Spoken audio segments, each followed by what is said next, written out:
Office के परिसर के भीतर भी जो गोडाउन्स इत्यादि हैं वे भी एग्जेम्प्टेड श्रेणी में शामिल हैं। सभी स्टेट अथॉरिटीज़ को ये भी सुनिश्चित करना है कि एसेंशियल गुड्स की जो मैन्युफैक्चरिंग यूनिट्स हैं उनके कर्मचारियों और मजदूरों को सुचारू रूप से पासेस मिलें, जिससे कि इन यूनिट्स के कार्य में कोई भी बाधा ना आए। आजकल हम काफ़ी लोग वर्क फ्रॉम होम कर रहे हैं और ऑनलाइन ट्रांजैक्शंस भी ज़्यादा हो रहे हैं और सोशल मीडिया का भी प्रयोग ज़्यादा हो रहा है। गृह मंत्रालय साइबर दोस्त ट्विटर हैंडल के माध्यम से समय समय पर साइबर क्राइम्स, खासकर फाइनेंशियल क्राइम्स से बचाव के उपाय बता रहा है। उस पर वर्क फॉर होम से भी संबंधित साइबर सिक्योरिटी टिप्स उपलब्ध हैं जो काफ़ी उपयोगी हैं। आपसे निवेदन है कि आप साइबर दोस्त ट्विटर हैंडल को फॉलो करें और इनके बारे में अपनी जानकारी बढ़ाएं।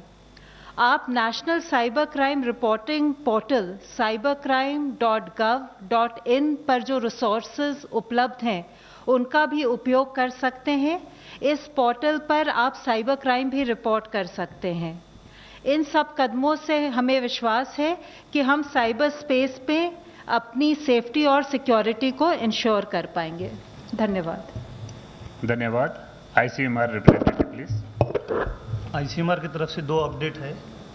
First update is about testing facilities. Currently there are 219 testing facilities in the country. That includes 151 labs in government sector and 68 laboratories in private sector. Second update is about number of samples tested. Till 2:30 p.m. today, a total of 1,86,906 samples were tested, of which 7,953, that is 4.3%, were positive.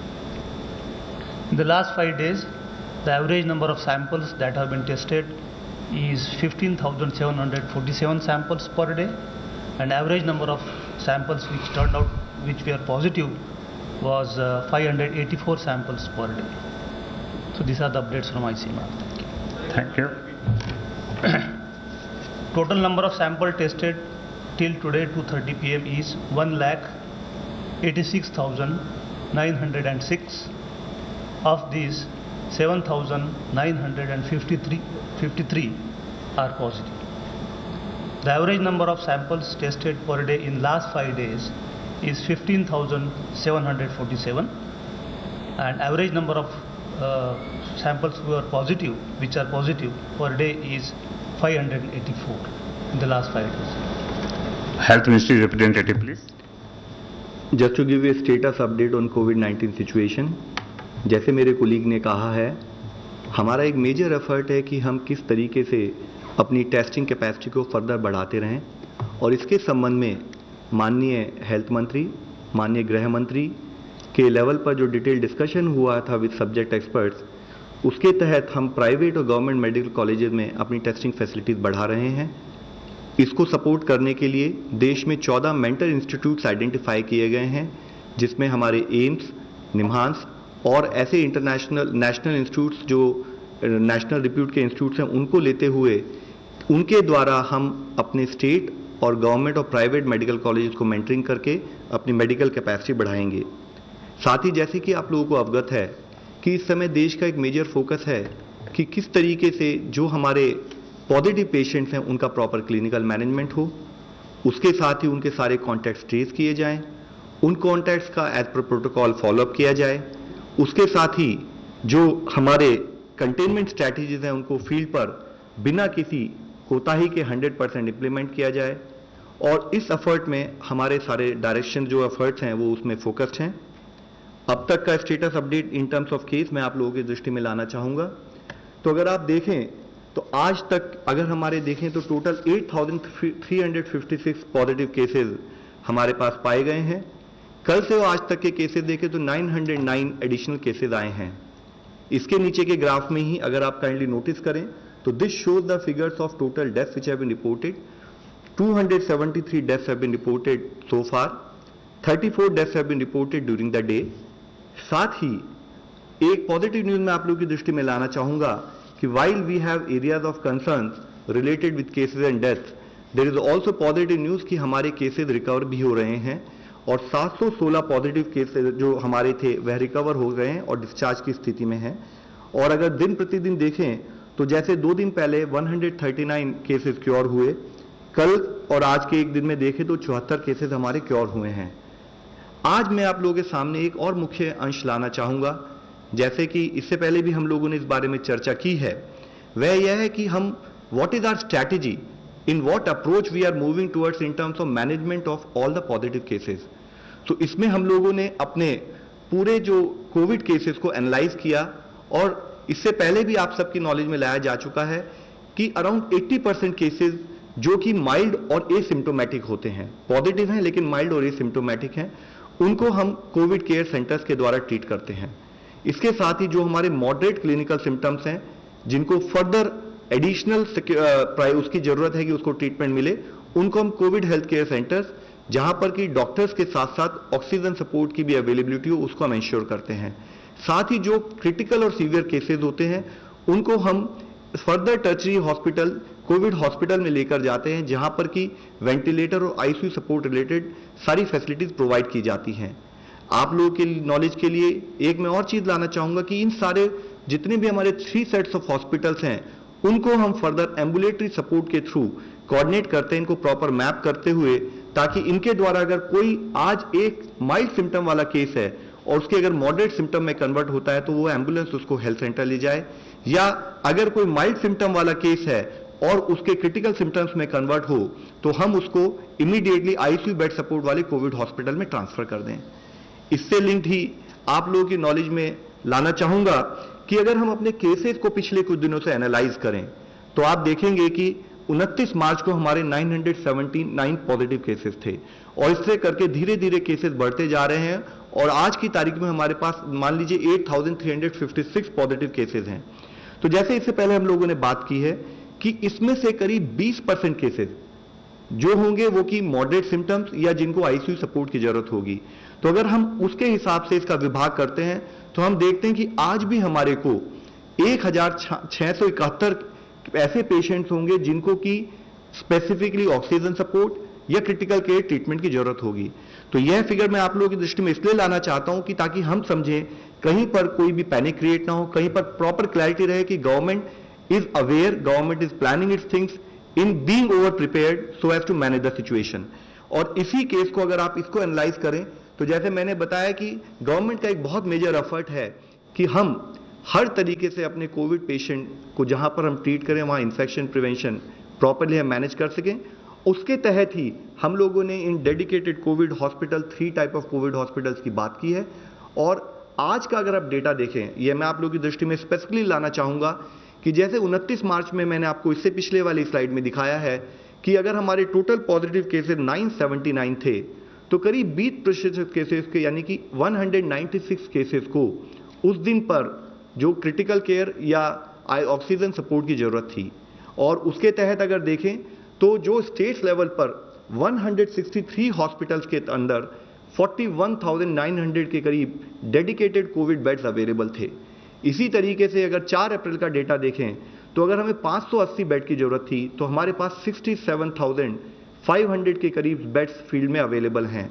और इसी तरीके से अगर 9 अप्रैल का data अगर आप देखें तो अगर हमारे को 1,100 के करीब बेड्स की जरूरत थी तब हमारे पास 85,000 के करीब बेड्स अवेलेबल थे।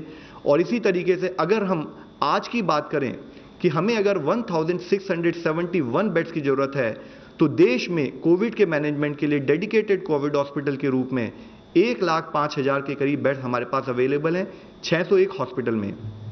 आप सबकी नॉलेज में यह भी एक पॉइंट हाईलाइट करना बहुत जरूरी है कि अगर आप देखें तो किस तरीके से देश में जिस तरह से सिचुएशन इमर्ज हो रही है, उस सिचुएशन को समझते हुए देश में किस तरह से हम प्रिपेयर्डनेस पर फोकस कर रहे हैं। और इसके तहत ही जैसे जैसे दिन प्रतिदिन हमारे केसेस की संख्या बढ़ रही है, being over prepared, being extra cautious, देश के लेवल पर हम अपने number of dedicated COVID hospitals और इसके साथ ही number of available isolation beds को बढ़ाते जा रहे हैं। यह बहुत इंपॉर्टेंट है क्योंकि इस महामारी में एक्सपोनेंशियल राइज हो सकता है। तो देश के लेवल पर एक अंडरस्टैंडिंग, एक एफर्ट यह है कि हम उसके लिए एक्स्ट्रा प्रिपेयर्ड रहें। मैंने इससे पहले भी आप लोगों की नॉलेज में लाया हूं कि हमारा हमेशा से एफर्ट रहा है कि एक तो हम ग्रेडेड रिस्पॉन्स रखें और एक हम एडवांस एक्शन लें, और उसके तहत ही ये डेडिकेटेड कोविड हॉस्पिटल्स पर और इंश्योरिंग की सफिशिएंट नंबर ऑफ बेड्स हमारे पास अवेलेबल रहें, उस पर हमारा फोकस रहा है। साथ ही जब हम इन बेड्स को बनाएं तो हमारा एक और मेजर एफर्ट है कि हम अपना हेल्थ स्टाफ को प्रॉपर्ली ओरिएंट करें, जिसके तहत हम अपने हेल्थ स्टाफ को डिफरेंट तरीके से डिफरेंट लेवल्स पर एपिडेमियोलॉजी, इन्फेक्शन प्रिवेंशन और control, clinical management, ventilator management, how to manage biological waste, biomedical waste, और साथ ही फील्ड लेवल पर अगर केसेस आएँ तो उनको बिना किसी तरह के एक प्रॉब्लम के कैसे उनको केसेस को एडमिट करना है कि कोई इन्फेक्शन प्रिवेंशन को हम उसको मैनेज कर सकें, उस चीज़ की भी एक्सरसाइज ट्रेनिंग पिछले 2 महीने से देशव्यापी लेवल पर हम देते आ रहे हैं, जिसके तहत ही हमने मॉक ड्रिल्स की हैं, जिसके तहत एम्स जैसे हमारे प्रीमियर इंस्टीट्यूट्स के द्वारा हमने डिटेल्ड ऑनलाइन ट्रेनिंग्स ऑर्गेनाइज की हैं, वेबिनार ऑर्गेनाइज की हैं, और साथ ही हमने national level training of trainers, state level training of trainers करते हुए हर हॉस्पिटल में जो भी हमारे आइडेंटिफाइड हॉस्पिटल्स में हमने उसमें उस टाइप की ट्रेनिंग्स फील्ड स्टाफ के लिए कराई हैं। इससे लिंक्ड ही जस्ट जैसे मैंने आपको बताया, मैं आपको एक जनरल स्नैपशॉट दिखाना चाहूँगा कि किस तरीके से देश के एक प्रांत ही नहीं पूरे देश में आज हर स्टेट, हर डिस्ट्रिक्ट एडमिनिस्ट्रेशन किस तरह से जुड़कर काम कर रहा है, ताकि हम लोग हर तरीके से इस डेडिकेटेड हॉस्पिटल्स के द्वारा अपने पेशेंट्स को प्रॉपर ट्रीटमेंट प्रोवाइड कर सकें। जैसे कि आपके सामने है, एम्स दिल्ली में करीब 250 बेड्स, जिसमें से कि 50 आईसीयू बेड्स हैं, वह डेडिकेटेड हॉस्पिटल्स के रूप में काम कर रहे हैं। इनमें कुछ बेड में हाई डिपेंडेंसी यूनिट यानी कि एक्स्ट्रा प्रिकॉशन लेते हुए एडिशनल सपोर्ट प्रोवाइड किया गया है। 70 वेंटिलेटर बेड्स हैं। इसी तरीके से सफदरजंग में एक पूरा ब्लॉक खाली करते हुए उसको 500 बेड का उसको हमने डेडिकेटेड कोविड हॉस्पिटल के रूप में हम इस्तेमाल कर रहे हैं। साथ ही अगर आप देखें, जैसे आंध्र प्रदेश स्टेट में आज करीब 1680 बेड उनको हम लोगों ने प्रोवाइड किया है। ये 4 हॉस्पिटल का स्नैपशॉट मैं आप लोगों की दृष्टि में लाना चाहता हूँ, उससे भी ज़्यादा काम हो रहा है। और उसके साथ ही वहाँ पर जो वेंटिलेटर्स थे आज की तारीख में अगर वो 148 थे, तो स्टेट लेवल पर एक्शन लेते हुए उनको 444 एडिशनल वेंटिलेटर्स भी प्रोवाइड किए जा रहे हैं। हर हॉस्पिटल में एक स्पेशल मेडिकल ऑफिसर अपॉइंट किया जा रहा है, और साथ ही जितने भी ये बेड्स हैं इनमें चाहे ईसीजीज हों, चाहे मल्टी चैनल पैरामोनिटर्स हों, डिफिब्रिलेटर्स हों, उस टाइप के सारे रिक्वायर्ड इक्विपमेंट भी कोऑर्डिनेट किए जा रहे हैं। इसी तरीके से तमिलनाडु में गवर्नमेंट मल्टी स्पेशलिटी हॉस्पिटल में एक 350 बेड का हॉस्पिटल बनाया जा रहा है, जिसके बेड को भी फर्दर इंक्रीज करते हुए 500 बेड का बनाया जा रहा है, और required technical support, equipment support in terms of ventilators भी प्रोक्योर किए जा रहे हैं। साथ ही केरला में कोझिकोड में अगर आप देखें तो वहाँ पर भी 950 प्लस बेड का एक हॉस्पिटल डेडिकेटेड कोविड हॉस्पिटल के रूप में स्टेट गवर्नमेंट ने बनाया है। इसके साथ ही मेडिसिटी कोविड में अहमदाबाद में 1200 बेड 1200 बेड्स का एक डेडिकेटेड हॉस्पिटल स्टेट गवर्नमेंट के लेवल पर ऑर्गेनाइज किया गया है। इसके साथ ही एडिशनल एफर्ट्स भी किए जा रहे हैं कि हर लेवल पर, हर जिले में और हर स्टेट के मेन टाउन्स में कैसे हम डेडिकेटेड हॉस्पिटल बना सकते हैं। सिमिलरली कटक और भुवनेश्वर में अगर आप देखें तो किम्स भुवनेश्वर में 500 बेड का हॉस्पिटल, अश्विनी ब्लॉक कटक के अंदर 150 बेड का हॉस्पिटल, और जिसमें सफिशिएंट आईसीयू और क्रिटिकल केयर फैसिलिटीज़ भी अवेलेबल हैं, उसको स्टेट के द्वारा ऑर्गेनाइज किया गया है। 7 हिल्स हॉस्पिटल मुंबई में 700 beds with 100 beds for ICU support with required infrastructure जैसे कि ventilators, pacemaker, dialysis machines, patient monitoring devices, negative pressure room, इस टाइप का रिक्वायर्ड सारा टेक्निकल ओरिएंटेशन लेते हुए उन सब हॉस्पिटल्स को भी ऑर्गेनाइज किया जा रहा है। साथ ही इस हमारी लड़ाई में खाली सरकार ही नहीं, सरकार के साथ साथ प्राइवेट सेक्टर को भी इन्वॉल्व करते हुए स्टेट लेवल पर सबके साथ मिलते हुए, जैसे कि इससे पहले भी हम बात कर चुके हैं कि संपूर्ण सरकार समझ समाज हम सबको मिलकर लड़ने वाली ये लड़ाई है, तो उसके तहत ही अपोलो हॉस्पिटल में भी 4 टेस्टिंग लैब बनाते हुए उन्होंने भी अपने 250 के करीब बेड जो है डेडिकेटेड बेड के रूप में ऑर्गेनाइज किए हैं। इसी तरह से मैक्स हेल्थ केयर में भी उन्होंने अपने 2 हॉस्पिटल को डेडिकेटेड हॉस्पिटल के रूप में डिक्लेयर किया है। और इसी तरीके से साथ ही हमारे सेंट्रल गवर्नमेंट की जितनी और मिनिस्ट्रीज़ हैं वह सब भी जुड़कर इस लड़ाई में हमारे साथ कार्य कर रही हैं। मिलिट्री ने जैसे कि करीब 10 टाउन में अब तक 9,500 के करीब बेड्स आइडेंटिफाई किए हैं, 9,000 के करीब बेड्स आइडेंटिफाई किए हैं, और साथ ही जरूरत पड़े तो हम उनको कैसे बढ़ा सकते हैं, उसके तहत भी 7,000 एडिशनल बेड्स के साथ मिलिट्री के सारे हॉस्पिटल्स अवेलेबल हैं। इन सारी जगह पर हाई डिपेंडेंसी यूनिट और आईसीयू का ऑर्गेनाइजेशन भी किया जा रहा है। इसी तरीके से ऑर्डिनेंस फैक्ट्री ने अरुणाचल प्रदेश में 50 स्पेशलाइज्ड टेंट्स लगाए हैं, जिस एक टेंट में 2 पेशेंट आ सकते हैं, जिसमें रिक्वायर्ड मेडिकल इक्विपमेंट भी होते हैं। ये वाटर प्रूफ टेंट्स हैं जो माइल्ड स्टील और एल्यूमिनियम अलॉय से बने होते हैं, जिसके द्वारा अगर हमें ज़रूरत पड़े तो far flung areas of the country also with immediate reach हम लोग जा सकते हैं। हम इंश्योर कर सकते हैं कि हमारा कोई भी पेशेंट हो उसको किसी भी तरह की मेडिकल फैसिलिटी देने में कोई भी समस्या ना आए। इसके साथ ही हमारे डिफरेंट पब्लिक सेक्टर यूनिट्स, जैसे कि अगर आप देखें ऑर्डिनेंस फैक्ट्री बोर्ड ने 10 हॉस्पिटल में 280 आइसोलेशन बेड्स ऑर्गेनाइज किए हैं। हिंदुस्तान एरोनॉटिकल लिमिटेड ने बेंगलुरु में 90 बेड्स का अपना एक और फैसिलिटी डेडिकेटेड कोविड हॉस्पिटल के रूप में ऑर्गेनाइज की है। तो इस तरीके से करते हुए सारे के सारे हमारे जितने ऑर्गेनाइजेशन है सब जुड़कर इसमें कार्य कर रहे हैं। 20,000 ट्रेन कोचेस को आइसोलेशन वार्ड्स में कन्वर्ट करने का कार्य चल रहा है, जिसके तहत पहले फेज में 5,000 कोचेस को कन्वर्जन हम कर रहे हैं। ये सारी कोचेज होंगी जिसमें प्रॉपर इंटीरियर्स होंगे, सैनिटाइजर इंटीरियर्स होंगे, डॉक्टर्स अवेलेबल होंगे, रेलवे ऑफिसर्स और नर्सेज भी होंगी ताकि वो पेशेंट्स को वहाँ पर कोऑर्डिनेट कर सकें। तो आपके द्वारा मेरा जो मेजर एफर्ट है, मेरा जो रिक्वेस्ट है वह मैं ये हाईलाइट करना चाहता हूँ कि आज सब लोग मिलकर इस लड़ाई में हम लोग कार्य कर रहे हैं। यह एक बहुत एक्स्ट्राऑर्डिनरी प्रॉब्लम है जिसको कि खाली इंडिया ही नहीं पूरा दुनिया आज डील कर रही है। माननीय प्रधानमंत्री जी के डायरेक्शंस में हम जो रिक्वायर्ड स्टेप्स हैं, जो एक्स्ट्राऑर्डिनरी एफर्ट करने की ज़रूरत है, रूटीन से ज़्यादा जो ओवर प्रिपेयर्डनेस करना है, उस पर हमारा शुरू से प्रयत्न रहा है। कैसे हम ग्रेडेड रिस्पॉन्स रखें, कैसे हम एडवांस एक्शन लें ताकि हम किसी भी इवेंचुअलिटी के लिए तैयार रहें। इस संदर्भ में आपके द्वारा मेरी रिक्वेस्ट यही है, मेरी अर्ज यही है कि हम सब लोगों को ये समझना चाहिए कि देश हर तरीके से इस पर्टिकुलर महामारी से लड़ने के लिए तैयार है। जैसे जैसे सिचुएशन इमर्ज होगी उसको एंटीसिपेट करते हुए उसके लिए भी एक्स्ट्रा प्रिपेयर्डनेस की तरफ देश के एफर्ट्स रहे हैं और उसके साथ हम लोग मिलकर लड़ाई लड़ रहे हैं। इस लड़ाई को लड़ने में सरकार के साथ प्राइवेट सेक्टर के साथ सरकार के जितने भी सारे अंग हैं सब हम मिलकर लड़ाई लड़ रहे हैं। और उसमें सबसे मुख्य अंग है हमारा सपोर्ट, जो कि हमारे कॉमन मैन, कॉमन सिटीजन जो आज हमारे साथ खड़ा होकर इस लड़ाई को लड़ रहा है।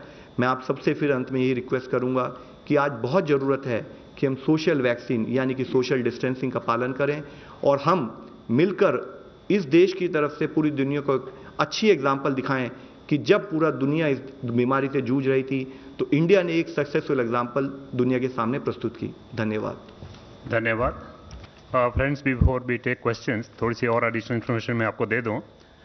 Some countries had requested India for supply of HCQ after making an assessment of the domestic requirement and keeping the buffer. HCQ stocks are assessed on weekly basis by the empowered committee. GOM had approved release of HCQ for 13 countries. This was from the MESI. From the Ministry of Finance, Finance Ministry has extended the deadline for mandatory minimum deposit in Public Provident Fund and Sukanya Samriddhi account for 1920 by 3 months up to June because of COVID outbreak. And the Ministry of Petroleum and Natural Gas, government had decided on March 26 to give 3